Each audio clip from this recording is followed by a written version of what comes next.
नमस्कार साथियों। तो आज है 25 में 2025, कल 26 में मंडे से एक नया ट्रेडिंग वीक शुरू होने जा रहा है। तो बात करेंगे इस वीडियो में शेयर मार्केट से रिलेटेड बहुत सारे इंपॉर्टेंट लेटेस्ट अपडेट शेयर करूंगा आपके साथ।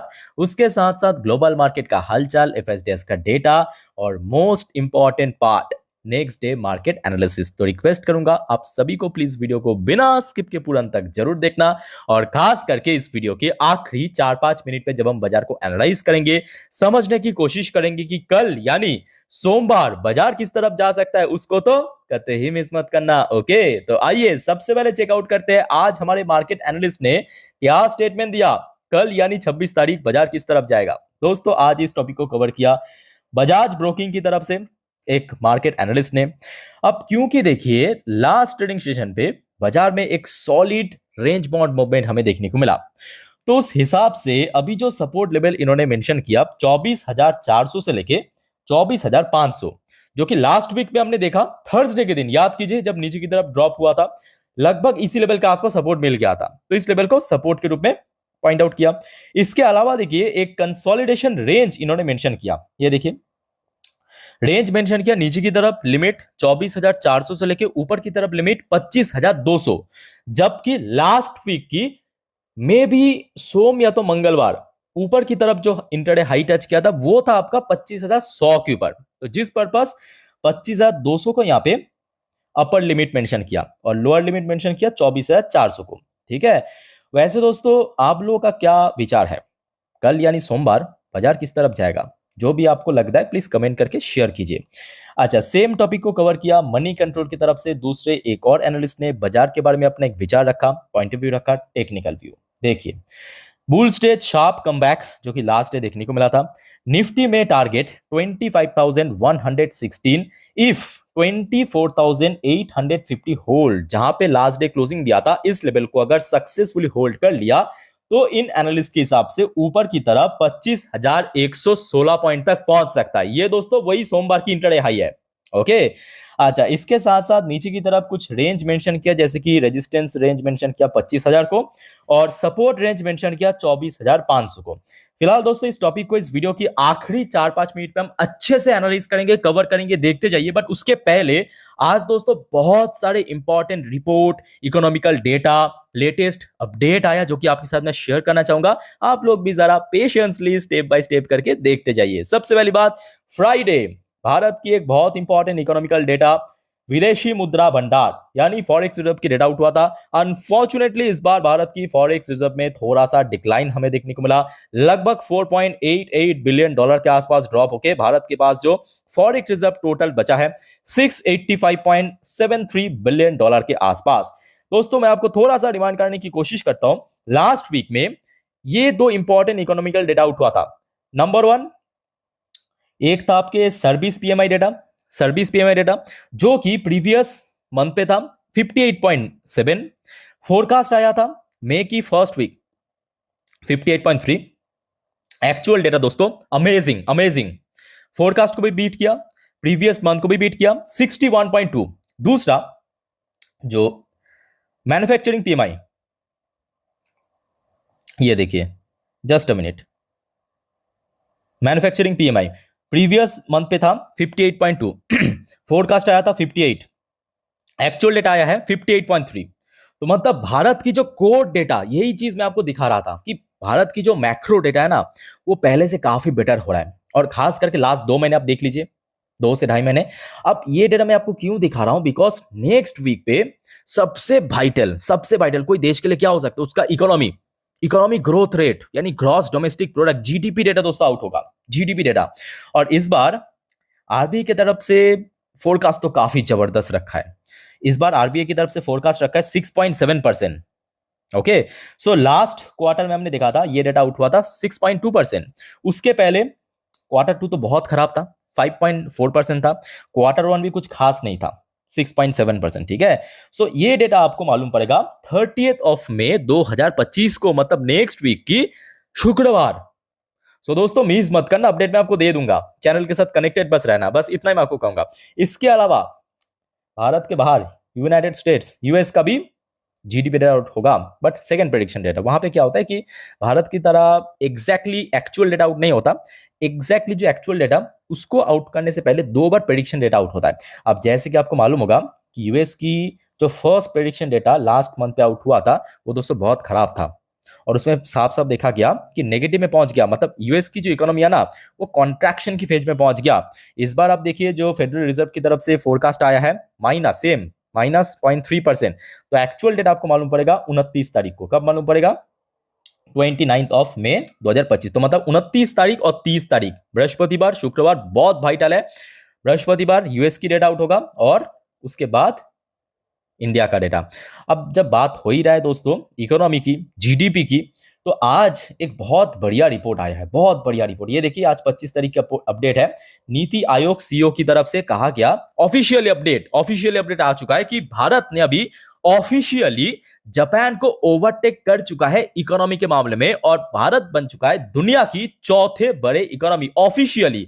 इसके पहले जो चल रहा था वो दोस्तों अनऑफिशियली चल रहा था। याद कीजिए इसके पहले ही बार बार अलग अलग एक्सपर्ट, अलग अलग ब्रोकरेज की तरफ से यही अपडेट आ रहा था कि नहीं भारत जल्दी क्रॉस कर जाएगा, क्रॉस कर चुका है, अलग अलग रिपोर्ट, बट आज ऑफिशियल आउट हो चुका है डेटा। ठीक है, ये देखिए जापान की जो टोटल इकोनॉमी की साइज आज के डेट में $4.186 ट्रिलियन, और आज भारत ने उसको ओवरटेक करके $4.187 ट्रिलियन की इकोनॉमी पहुंच चुका है। बट देखिए भारत की इकोनॉमी में ना, मैं कहूंगा यहां पे एक्चुअली पॉपुलेशन इतना ज्यादा है ना, पर कैपिटा इनकम दोस्तों बहुत कम है। अगर आप देखेंगे, देखिए जापान में पॉपुलेशन बहुत कम है, जनसंख्या बहुत कम है, जिस वजह से वहां पे जो पर कैपिटा इनकम वो 33,960 यूएसडी, और भारत में वही अगर आप देखेंगे 2,880 यूएसडी। हाँ थोड़ा थोड़ा इंक्रीज जरूर हो रहा है, बट अभी ह्यूज डिफरेंस है। अच्छा, भारत के सामने अभी तीसरे पोजीशन पे सिर्फ और सिर्फ जर्मनी खड़े हैं। जर्मनी की जो आज की डेट पे जीडीपी टोटल इकोनॉमी की साइज $4.74 ट्रिलियन। अब देखिए आईएमएफ की डेटा के अनुसार नेक्स्ट 2 साल के अंदर भारत उसको भी क्रॉस कर देगा, बट उसके बाद मेन कंपटीशन, क्योंकि चाइना मतलब जो नंबर 1 प्लेस, नंबर 2 प्लेस और नंबर 3 प्लेस में ह्यूज गैप। मतलब यूएस की इकोनॉमी की साइज है $30 ट्रिलियन, चाइना $19 ट्रिलियन के ऊपर बैठा है। और उसके बाद अगर भारत भी पहुंच गया ना, इतना ज्यादा गैप हो जाएगा, बहुत बड़ा गैप। ठीक है, सो अभी भी तो मैं कहूंगा कि 1-2 साल लग सकता है जर्मनी को क्रॉस करने में। बाय द वे अब देखिए कुछ इंपॉर्टेंट अपडेट्स, जैसे कि यूबीआई की तरफ से रिपोर्ट। अब देखिए यहाँ पे जीडीपी डेटा आउट होगा ऑब्वियसली, उसके पहले ब्रोकरेज की तरफ से, अलग अलग ब्रोकरेज की तरफ से एक फोरकास्ट आता है। तो यहाँ पे यूबीआई की रिपोर्ट के अनुसार इस बार भारत की जीडीपी ग्रोथ रेट 7% के आसपास हो सकता है। इसके अलावा देखिए लाइवमिंट की पोल के अनुसार लगभग 6.9% के आसपास होने का चांस है। ओके, अच्छा नेक्स्ट चलिए मैं आपको कुछ फटाफट इंपॉर्टेंट की फैक्टर शेयर करता हूँ जो कि अपकमिंग ट्रेडिंग वीक पे बाजार को ट्रिगर कर सकता है।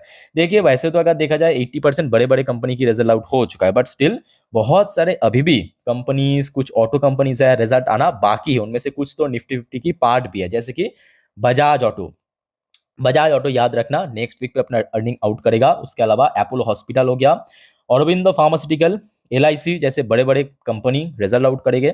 इसके अलावा ढेरों सारे छोटे मोटे मिड साइज कंपनी है, जैसे कि आपकी नाइका हो गया, यहाँ पे बहुत सारे नाम आप देख सकते हो, केईस इंटरनेशनल हो गया, नजारा टेक्नोलॉजी हो गया, जनरल इंश्योरेंस हो गया, वॉच हो गया, आपके एनएमडीसी हो गया, हिंदुस्तान कॉपर, इन्फो एज हो गया मतलब नौकरी, Bata India, IRCTC, नेटको pharma, cell हो गया, एल्केम लेबोरेटरीज हो गया। सो दोस्तों ये सब कंपनी जब भी आउट करेगा रिजल्ट मैं आपको डेफिनेटली अपडेट दे दूंगा। ठीक है, तो आप सभी को रिक्वेस्ट करूंगा दोस्तों चैनल को सब्सक्राइब करके जरूर रखना। ठीक है, अभी भी बहुत सारे कंपनी की रिजल्ट आना बाकी है, जैसे कि मजगांव डॉक हो गया, उसका भी रिजल्ट आउट होगा। अब देखिए नेक्स्ट वीक में ना मैं कहूंगा मोस्ट इंपॉर्टेंट चीज वह है टैरिफ। देखिए टैरिफ के ऊपर अपडेट मैं आपको लास्ट 2 दिन पे अच्छे से कवर कर चुका हूँ। टैरिफ को एक तो देखिए जो छोटा सा मैं आपको बता देता हूँ कि डोनाल्ड ट्रंप की सरकार ने अभी टारगेट रखा है यू के ऊपर, यूरोपियन यूनियन के ऊपर 50% टैरिफ इंपोज करने का प्लान कर चुका है, जो कि 1 जून से लागू हो जाएगा अगर कोई बदलाव नहीं हुआ तो। उसके अलावा आपके एप्पल के ऊपर भी थ्रेट दे दिया है कि भाई साहब अगर आपको बेचना है तो यूएस में यहाँ पे मैन्युफैक्चर करें, अदरवाइज 25% देना पड़ेगा। ठीक है, और इवन यहाँ पे सिर्फ एप्पल की बात नहीं हो रहा है, एप्पल के साथ साथ बाकी जो कंपनी थोड़ा बहुत खुश हो रहा था कि नहीं एप्पल की सेल्स अभी ड्रॉप होगा यूएस में, सैमसंग काफी खुश हो रहा था। सैमसंग को भी इंडायरेक्टली कह दिया कि भाई साहब आपको अगर यहाँ पे स्मार्टफोन बेचना है तो आपको यहाँ पे ही करना पड़ेगा मैन्युफैक्चर, अदरवाइज देने के लिए तैयार हो जाइए 25%। ठीक है, सो ये काफी इंपॉर्टेंट अपडेट्स है जो कि अपकमिंग वीक पे और भी कुछ नया चीज आपको जानने को मिल सकता है। अपडेट आ सकता है, ठीक है। अच्छा, नेक्स्ट वीक पे एक और इंपॉर्टेंट बात यह है, जैसे कि आपको मालूम होगा, जो सेकेंड लास्ट वीक पे एफएमसी मीटिंग हुआ था, तो उसका ही कहीं ना कहीं जो मीटिंग मिनट्स, उसका भी अपडेट आपको मालूम पड़ेगा, जो कि शेड्यूल है 26 मई, 26 मतलब कल, ठीक है। और इसका अपडेट आउटकम आउट होगा 28, जो शुरुआत होगा 26 मई से 28 तारीख को इसका आउटकम निकलेगा, ये भी काफी वाइटल है। अच्छा, यूएस की क्वार्टर 1 की ये तो ऑलरेडी मैं आपको बता चुका हूँ, भारत का भी बता चुका हूँ, सब कुछ फोरकास्ट वगैरह। बट एफआईएस द्वारा ना लास्ट वीक में हमें थोड़ा सा मिक्स्ड रिएक्शन देखने को मिला, ये बात भी सही है। मतलब अगर हम बात करें एफआईएस द्वारा, पहले मैं आपको बता देता हूँ, सोमवार, बुधवार और शुक्रवार, ये तीनों बार में एफआईएस ने बाई किया। बट इसके अलावा मंगलवार की अगर हम बात करें या बृहस्पतिवार की बात करें, ये दोनों दिन पे ना सेल भी किया था, ये बात भी सही है, ठीक है। सो ओवरऑल बात करें, हो सकता है कि एफआईएस की जो मई महीने पे एक अच्छा इन्फ्लो देखने को मिला, बट स्टिल सेकेंड हाफ में थोड़ा बहुत बाइंग भी किया। टोटल अगर हम बात करें महीनों पे 12,192 करोड़ के आसपास नेट वैल्यू बाई किया। डीएस ने अच्छा खासा यहाँ पे इन्फ्लो आया है, मतलब लगभग 34,500 के आसपास डीएस ने बाई किया, ठीक है। अच्छा, इसके अलावा बहुत सारे आईपीओ जो है बाजार में लिस्ट होगा, बहुत सारे आईपीओ बाजार में ओपन होगा, फटाफट आप वीडियो को पॉज करके देख लीजिए, ठीक है। सो दोस्तों, ये कुछ इंपॉर्टेंट की फैक्टर्स बाजार को ट्रिगर कर सकता है। अब आगे बढ़ते हैं, और भी कुछ अपडेट है, जैसे कि आज भारत की प्रधानमंत्री मोदी जी की तरफ से कुछ बड़े घोषणा किया।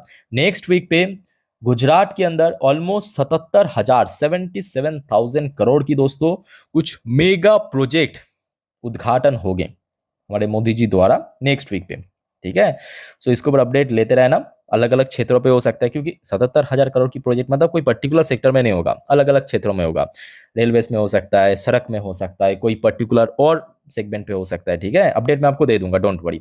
अच्छा, उसके साथ साथ रिसेंटली एक और इंपॉर्टेंट अपडेट आया, भारत की जो मेरीन एक्सपोर्ट, मेरीन मतलब क्या, नॉर्मली जो सी फूड मतलब जैसे कि आपकी श्रिम्प हो गया, क्रैब हो गया, ऐसे बहुत सारे मछली है, जैसे कि आपके टूना हो गया, शर्डिन हो गया, ठीक है। इस टाइप की जो सी फूड, इसका जो एक्सपोर्ट है अप्रैल महीने की डेटा के अनुसार 18% जंप हुआ है, जबकि अप्रैल महीनों से ही टैरिफ से रिलेटेड दोस्तों चर्चा काफी ज्यादा गर्म हो चुका था, ठीक है। तो मतलब कहीं ना कहीं कारोबार काफी बढ़िया चल रहा है।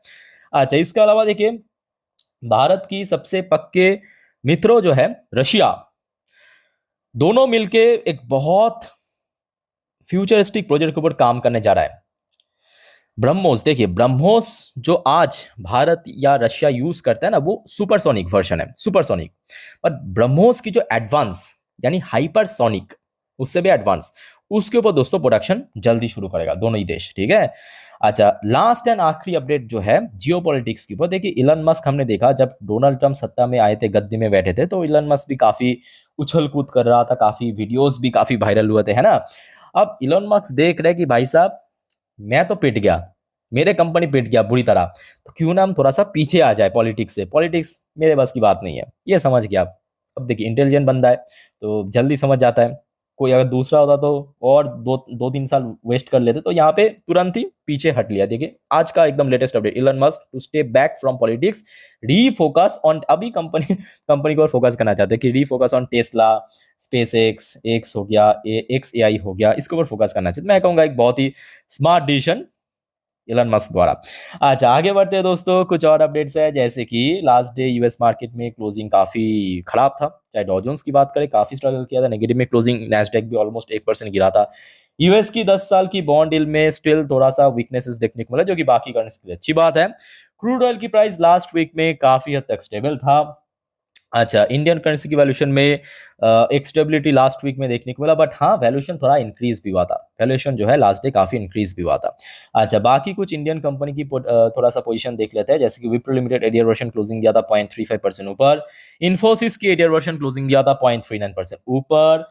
एचडीएफसी बैंक की क्लोजिंग पोजीशन दोस्तों अमेजिंग था, और इसके पीछे क्या रीजन था, आरबीआई की तरफ से जब हमने देखा भारत सरकार को रिकॉर्ड डिविडेंड पेमेंट की अपडेट आया, बैंक या बैंक की सेक्टर के अंदर बम पर तेजी देखने को मिला, जैसे कि आप देख सकते हैं एचडीएफसी बैंक की एडियर वर्शन इतना ऊपर, जबकि आईसीआईसी बैंक की एडियर वर्शन और थोड़ा ऊपर 1.81% पॉजिटिव में क्लोजिंग गया।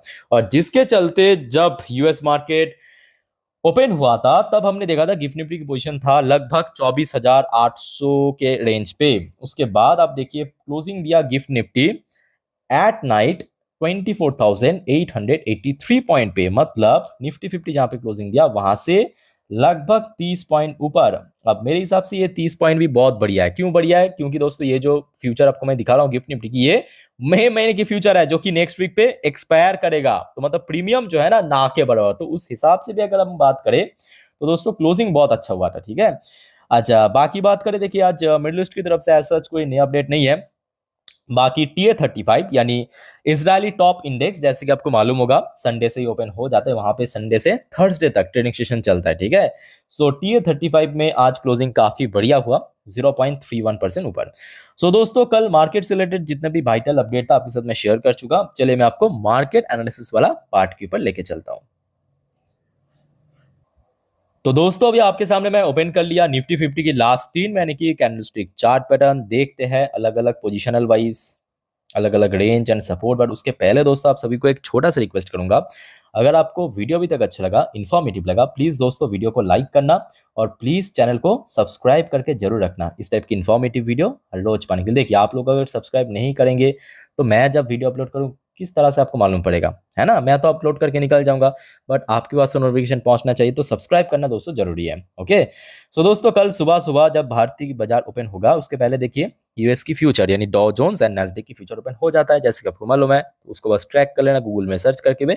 उसके अलावा दो वाइटल सेक्टर, एक हो गया आपका बैंक निफ्टी और दूसरा हो गया IT sector. IT sector because US market की क्लोजिंग लास्ट नाइट को काफी निराशाजनक था। ठीक है, अच्छा दोस्तों ये जो चार्ट पैटर्न है ये बेसिकली 1 डे की चार्ट पैटर्न है, मतलब एक एक कैंडल एक एक दिन को रिप्रेजेंट कर रहा है। ओके, सो निफ्टी 50 की लास्ट डे क्लोजिंग प्राइस काफी बढ़िया था। अब दोस्तों मैं आपको थोड़ा सा पीछे चल के रिवाइंड कराने की कोशिश करता हूं। मैं आपको थर्सडे के दिन 10:30 की वीडियो में कुछ इंडिकेटर्स दिखाया था, उनमें से एक इंडिकेटर्स था ये ब्लू कलर की लाइन, अभी आपको दिख रहा है। ये कौन सा लेवल था? ये हो गया आपका 20 डेज की EMA, मतलब एक्सपोनेंशियल मूविंग एवरेज। क्लियर हो चुका है? अच्छा, तो यहाँ पे हमने देखा कि थर्सडे के दिन सपोर्ट मिला था, इवन फ्राइडे के दिन इंटरडे हाई इससे काफी ऊपर टच किया था, काफी ऊपर। तो उस हिसाब से अगर आप देखिए तो देखिए ये लाइन जो है ना धीरे धीरे ऊपर की तरफ शिफ्ट हो रहा है इस पर्टिकुलर लेवल पे, है ना? सो उस हिसाब से अगर हम बात करें, क्योंकि यहाँ पे रिसेंटली सपोर्ट मिल चुका है, तो कल के लिए मेरे हिसाब से जो सबसे क्रूशियल सपोर्ट लेवल रहेगा नीचे की तरफ 24,600। याद रखना कल 24,600 सबसे vital support level. But Nifty 50 के लिए जो इमीडिएट टास्क है भाई, कैसे भी करके आप होल्ड कर जाए। देखिए बहुत ज़्यादा इमीडिएटली तेजी की जरूरत नहीं है, बहुत ज़्यादा तेजी की बिल्कुल जरूरत नहीं है। अगर 25,000 के ऊपर होल्ड भी कर गया ना नेक्स्ट 2-3 ट्रेडिंग सेशन, तो मैं कहूँगा काम हो जाएगा, काम हो गया। तो 25,000 के ऊपर होल्ड करना जरूरी है। नीचे की तरफ सपोर्ट मैं आपको बता दिया। अब देखिए ऊपर की तरफ रेजिस्टेंस की अगर हम बात करें, ऐसा कोई बहुत स्ट्रॉन्ग रेजिस्टेंस नहीं है। जो भी है निफ्टी की इंटरडे हाई जो कि लास्ट वीक पे टच किया था, जिसका नंबर अप्रोक्सीमेटली वही 25,100-150 के आसपास। ठीक है, सो मैं आपको देखिए जो मिड पॉइंट बता दिया 25,000 के ऊपर होल्ड करना, नीचे की तरफ सपोर्ट 24,600, ऊपर की तरफ जो स्ट्रॉन्ग रेजिस्टेंस जो लास्ट वीक पे हाई टच किया था, मतलब 25,000 वही 150 के आसपास। ठीक है, अगर आप देखेंगे यहाँ पे 4 घंटे की चार्ट पैटर्न पे, ये 4 घंटे की चार्ट पैटर्न है, तो यहाँ पे भी आपको कुछ एक्स्ट्रा यहाँ पे क्या कहते हैं इंडिकेटर्स दिख जाएगा, जैसे कि एक तो 20 डेज की EMA, दूसरा नीचे आप देखिए जो 50 डेज की EMA है 1 घंटे की चार्ट पैटर्न के अनुसार, ये भी धीरे धीरे ऊपर शिफ्ट हो रहा है। ठीक है, ये भी अच्छी बात है। और यहाँ पे भी आप देख सकते हो लास्ट डे सपोर्ट मिला था सेकेंड हाफ में। अच्छा बात करेंगे बैंक निफ्टी।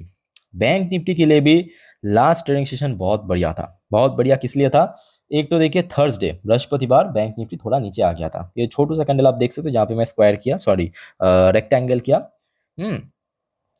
सो स्लिप करने के बाद नेक्स्ट डे मतलब लास्ट डे पे फिर से ऊपर पहुंचा किसके? 55,000। तो निफ्टी 50 जहाँ पे हमने देखा कि मिस कर दिया 25,000 के ऊपर पहुंचना, बट बैंक निफ्टी सक्सेसफुली 55,000 के ऊपर क्लोजिंग दिया। तो बैंक निफ्टी के लिए अभी यहाँ पे टेस्ट होगा इसके ऊपर होल्ड करना। ठीक है, सिंपल तरीके से मैं बता रहा हूँ, सिंपल एकदम 55,000 के ऊपर होल्ड करना चाहिए। अगर होल्ड कर लिया तो ऊपर की तरफ मूवमेंट देने की कोशिश करेगा, जो भी है आपकी बैंक निफ्टी की ऑल टाइम हाई है, जो कि आपकी हाँ अप्रैल के महीने पे टच किया था। यहाँ पे कौन सा लेवल था? वही 56,000। बट उसके बाद अगर आप देखेंगे काफी बार ऊपर जाने की कोशिश भी किया था। 55,500 के आसपास एक माइनर रेजिस्टेंस भी है, 56,000 तो चलो ठीक है, स्ट्रॉन्ग रेजिस्टेंस, बट एक माइनर रेजिस्टेंस की बात करें लगभग 55,000 के 500 के आसपास है, जो कि लास्ट वीक पे काफ़ी बार हमने देखा था यहाँ पे रेजिस्टेंस मिला था। ठीक है, सो दोस्तों मैं आपको निफ्टी बैंक निफ्टी अच्छे से एक्सप्लेन कर दिया, और कोई आपका कन्फ्यूजन है कमेंट करके बताइए। बट वीडियो को वाइंड अप करने से पहले जो हमेशा मैं आपको कहता हूँ कि देखिए, मार्केट बहुत रिस्की है, वोलेटाइल है, गलती से आप लोग FNO trading, intraday, put call, buy sell, hold मत करना। ओके, बाकी देखिए, वीडियो देखिए, जानिए, सीखिए, पूछिए, मैं हूँ आप लोग के लिए, कमेंट करके बताइए। बाकी दोस्तों चैनल को सब्सक्राइब भी करके रखिए टाइम टू टाइम अपडेट पाने के लिए, और वीडियो अच्छा लगे तो प्लीज़ वीडियो को लाइक करना। मिलते हैं नेक्स्ट वीडियो में, तब तक के लिए टेक केयर, बाय बाय, जय हिंद।